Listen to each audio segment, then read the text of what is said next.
Oi, tudo bem? Meu nome é Elissério e eu gravei um vídeo recentemente contando a experiência que eu tive a respeito de uma literatura que eu tive acesso e eu vou tentar resumir aqui o porquê que eu estou fazendo esse vídeo. Eu fui questionado algumas vezes do porquê eu ter lido e ter me engajado, me embrenhado por esse caminho que é o caminho da magia, eu posso dizer sim, que é assim o termo que é abordado nos livros que eu tive acesso, coisa que eu nunca imaginei que eu ia entrar na minha vida. Pois bem, eu devo ter mencionado superficialmente sobre como que eu entrei nessa no outro vídeo, mas eu vou tentar resumir aqui o máximo possível. Eu disse que durante a pandemia, eu me empenhei em tentar conseguir alguns livros para ler, livros de ficção.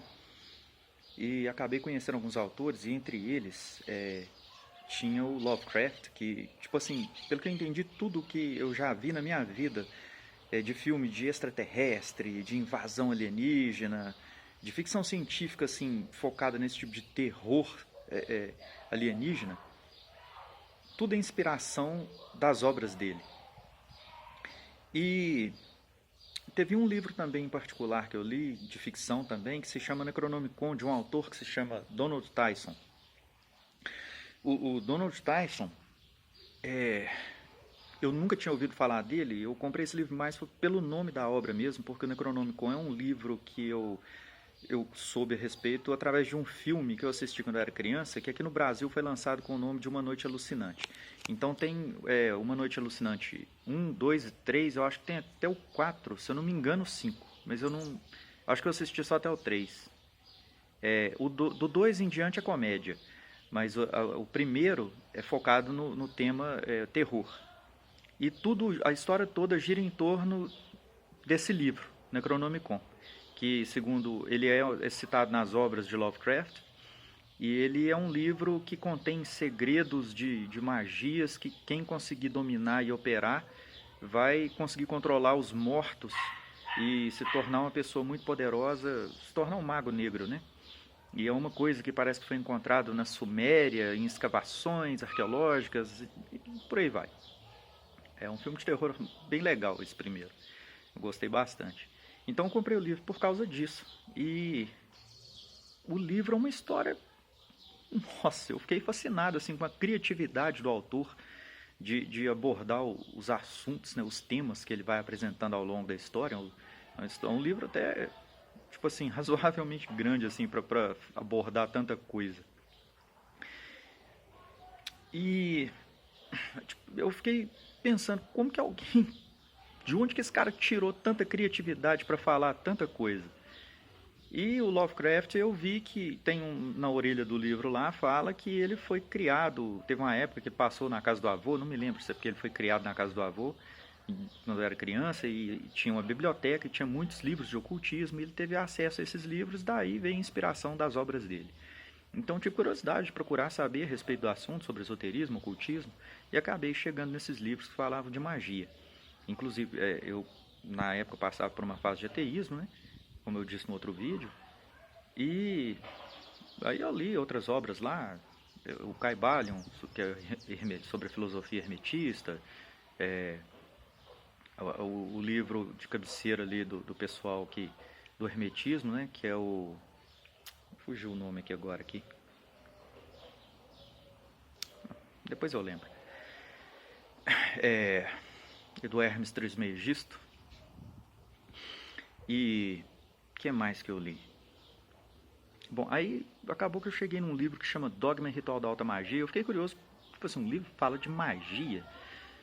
Eu li com certo, assim, quando eu vi o título, eu fui com certo desdém, né? E eu fui ler aquilo e tal, e eu vi que era uma coisa muito profunda, que o cara tinha um conhecimento absurdo a respeito de coisas que eu nunca tinha imaginado na minha vida.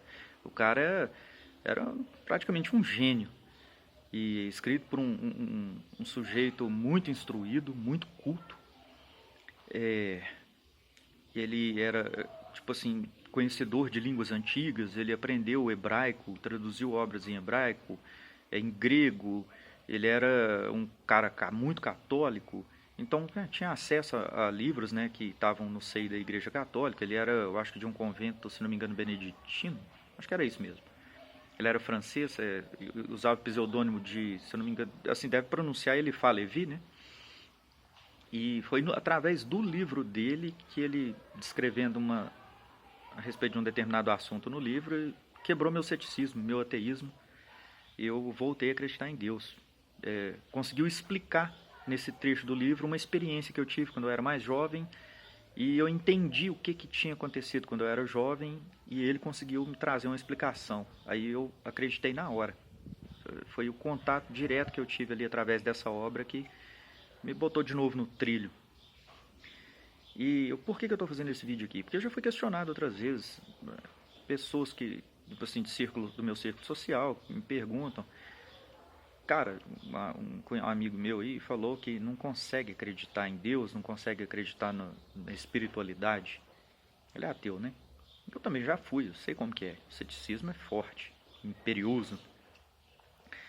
E na hora tipo assim, eu até tentei explicar, não sei se eu consegui chegar no ponto que eu queria. Então tô fazendo esse vídeo aqui, quem vê, então já, tipo assim, que sirva, né? O ponto que eu fico imaginando, assim, que pelo menos me levou a buscar esses conhecimentos, eu vou dizer, como que eu posso dizer, sem arrogância, de me considerar o sabichão, né? O detentor da verdade absoluta e menosprezar a fé alheia, é o seguinte: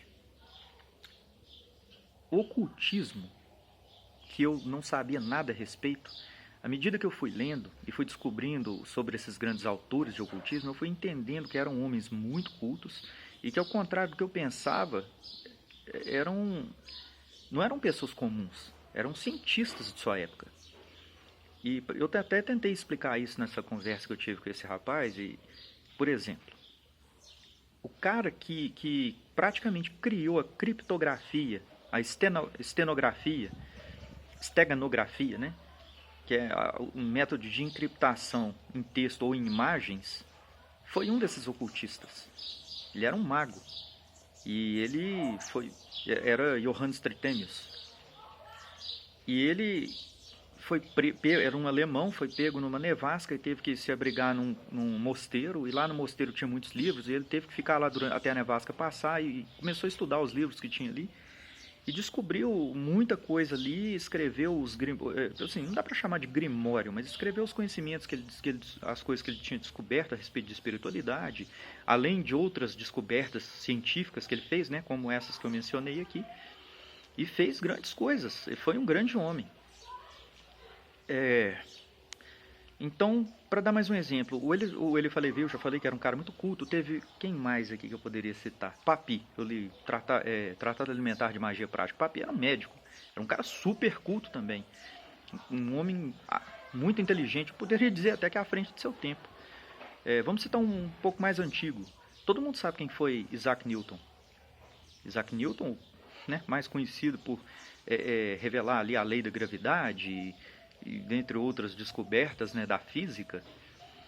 Isaac Newton também é um cara que, se eu não me engano, eu já li alguma coisa a respeito. Ele também era conhecedor dessas ciências, né, ocultas. Então, o que eu quero dizer é o seguinte: esses grandes homens, pensadores como Platão, Sócrates, né, que era o mestre de Platão, os grandes pensadores gregos, e mais outros tantos que tem na história da humanidade, que deixaram suas marcas com obras que atravessam milênios, eram homens que beberam dessa fonte, que entendiam que tinha alguma coisa além na ciência. Então, eu me peguei pensando o seguinte: por que eu vou menosprezar a espiritualidade se esses homens que eram tão grandes, tão geniais, que deixaram obras tão marcantes, que atravessaram gerações e séculos e milênios, por que eu, que não tenho obra nenhuma, que não tenho nenhum legado para a humanidade, você é o cara que vai... Pô, espiritualidade não existe. Então, tipo assim, menos arrogância e mais meditação sobre o assunto, né? Quem somos nós diante desses grandes homens que acreditavam nessas coisas, que descobriram esses conhecimentos e que escreveram a respeito? A ideia que eu tentei passar foi essa, né? Cientistas, homens à frente de seu tempo, que deixaram um legado incrível, que não eram pessoas comuns, tipo assim, que nem eu já vi gente falar, né? Às vezes pega uma pessoa simples, uma pessoa comum, que pode ser considerada supersticiosa, mas é uma pessoa que tem fé, e menospreza a fé dessa pessoa. Essa pessoa, na sua simplicidade, acaba que pode ser uma pessoa que tem mais sabedoria do que você, que se considera superior.